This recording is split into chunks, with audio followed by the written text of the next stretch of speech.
Hey everyone, I'm Dr. Madhuri and you're watching Learn English program. This lesson is a sequel of the previous lesson that discussed the terminal punctuation marks in English. In today's lesson, we will know about the comma, one of the three pause punctuation marks in English. Did you know the comma is the most commonly used and at the same time misused punctuation mark in English language? Well, let me tell you first about the pause punctuation marks. The pause punctuation used to indicate the pause in a sentence. But remember, there is a difference between pause and stop. In the first category, we studied those punctuation marks that are used to indicate a complete stop and also tells that now a new sentence will begin after that punctuation. Whereas the pause punctuation indicates the slight pause or a halt for a short time. In this category, we have three punctuation marks: comma, semicolon, and colon. Well, let's take up comma first because this is the most commonly used and at the same time misused punctuation mark. There are a lot of rules that need to be followed while using comma. Let's discuss few of them, the rules which everybody should know to clear the confusion. The first basic and most common use of comma is to separate items in a list. That means we use commas when we are listing three or more things, and these things might be words, phrases, or clauses. Look at the example. She is young, beautiful, kind, and intelligent. Another example, the house has 2 bedrooms, a large living room, 2 bathrooms, and a terrace. Did you notice that the last 2 words in the list, they are connected with the conjunction and no comma used? Some people choose to put a comma before the word and this comma is known in English grammar as Oxford comma. In this case, we can say both styles are possible, both ways are possible, but usually we do not use a comma before the word and after this the second last item or the penultimate item of the list, but if it's used, it's not incorrect. The acceptable thing about this use of Oxford comma that is used before the word and after the second last word of the list is that it's used to clarify the long phrases. When we use the long phrases in a sentence and when we separate them, there we use the comma after the second last phrase of the sentence to make the meaning clear. Likewise, this use of separating items in a list, we use commas when we have more than one adjective in a row describing something. For example, my dress was blue, sparkly, and long. Please notice the use of commas in this sentence. But we do not use commas when we are listing less than 3 things. The next important use of comma is while writing emails or letters. When we write a letter, we address someone like dear sir or dear madam. Then we use a comma after this salutation. The comma is also used after the closing correspondence phrase like yours truly, yours faithfully, or yours sincerely. Please note that only the first letter of the first word of the closing phrase is capitalized, yours faithfully. So Y will be capitalized. F of faithfully will not be written in capital. It will be written only in the small case.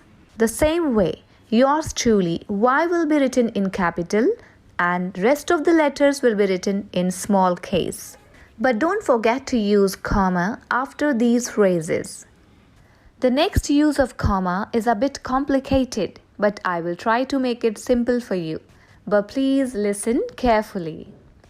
We use a comma when we combine 2 independent clauses in a sentence, and at the same time, if we are using one of these 7 coordinating conjunctions to connect those independent clauses, and these conjunctions are and, but, so, for, or, nor, and yet.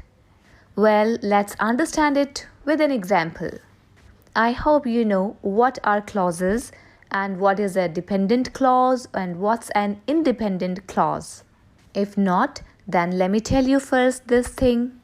Clauses are parts of a sentence, parts of a longer sentence, and a clause has a subject and a predicate. If that clause is dependent for its complete meaning on another clause, then it's dependent clause. But if it gives complete meaning, it conveys a complete idea without the help of another clause or anything else, then this is the independent clause. And here in this case, we are talking of two independent clauses. Let's have an example. I need to buy a dress. So, I'm going to market. Notice the use of comma just after the first clause, then a space, and then the use of the coordinating conjunction so. So please remember, whenever you use a coordinating conjunction, use a comma before it. He worked hard, but he could not pass the exam. When I say this sentence, I make a pause after the first clause. That is the use of comma. Now let's see, in case of an independent clause and a dependent clause, do we use comma? What do you say or what do you think about it? Yes or no? Okay, I'll tell you. If there is a dependent clause and independent clause in a sentence, there might be two situations.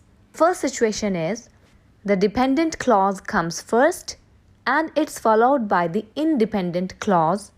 In this case, we use a comma. If the subordinate or dependent clause comes first, then we use comma to connect these two clauses in that sentence. Okay, let's understand this theory with an example. If you work hard, you will get success. In this example, the first clause, if you work hard, is a dependent clause because it cannot convey its meaning without the support of the independent clause. The independent clause in this sentence is, you will get success.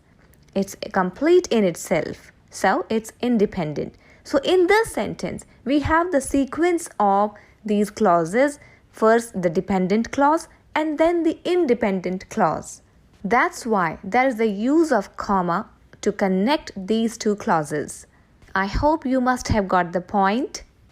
But if this order is reversed, if we have first the independent clause and then we have the dependent clause in the sentence, in that case, we do not use comma to connect these two clauses in that sentence. For example, he was so happy when his mother came to visit him.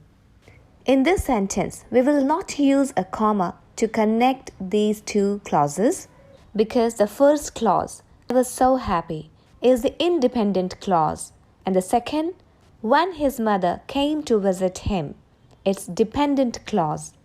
As the order in this sentence is reversed, first independent clause and then the dependent clause, then you don't use a comma. There are some other uses of commas which are also very important. To avoid mistakes, it's important to know about those uses to be able to write quite clearly and effectively.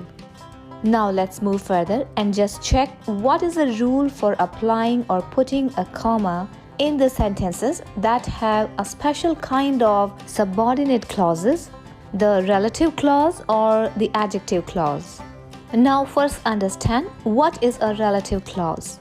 A relative clause is introduced by a relative pronoun whom, which, whom, that, or a relative adverb like where, when, or why.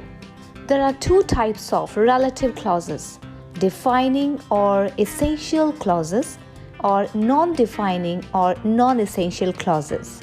It's better to take up an example to understand it clearly. Now look at the example. That lady is the doctor who saved my life. In this sentence, who saved my life is the relative clause. If we remove it, what happens? That lady is what doctor? The meaning is not complete. This relative clause is essential to give the complete information. That's why it's called the essential relative clause. Essential means here it's very important and it cannot be removed. Did you notice there is no comma in this sentence? Because we don't use the comma with the essential relative clauses. But when it's case of the non-essential relative clauses, we use the comma.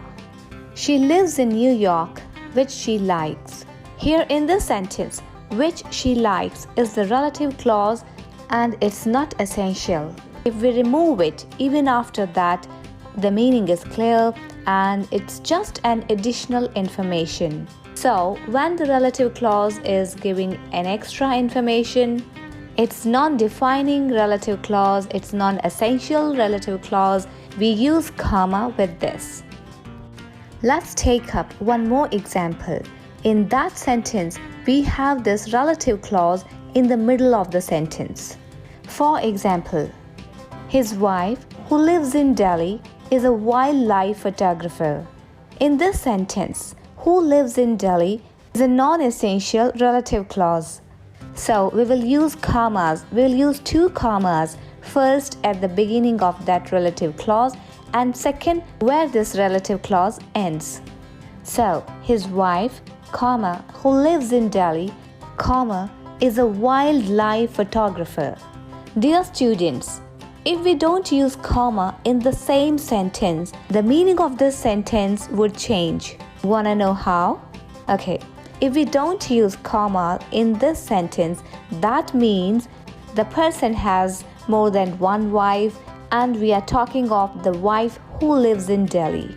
The incorrect use of comma here might get that person into trouble. So be cautious while using commas in such sentences. So in brief, we can say we should use two commas in the middle of a sentence to separate out information that's not essential to sentence's meaning but only provides extra details. We should use comma when we start a sentence with a word or phrase that introduces it. For example, yesterday afternoon, I went to the mall to buy a dress for me. So, when you use an adverb or linking phrase at the start of a sentence, we use a comma after it.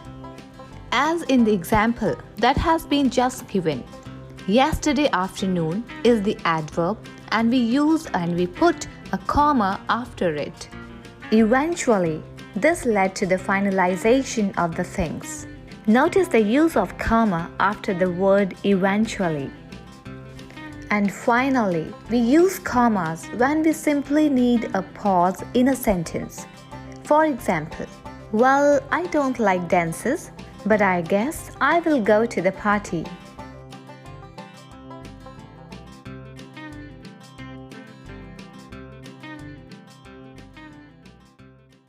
In this lesson, we have studied all the uses of comma as it's a pause punctuation. What do we mean by pause punctuation? When we want to pause for a brief time, for a very short time, then we use comma and other pause punctuations like colon and semicolon. That we will study in the next lesson. Now it's time for practice. Here in exercise, please do this exercise and be ready for the next lesson. Thank you for watching. Happy learning.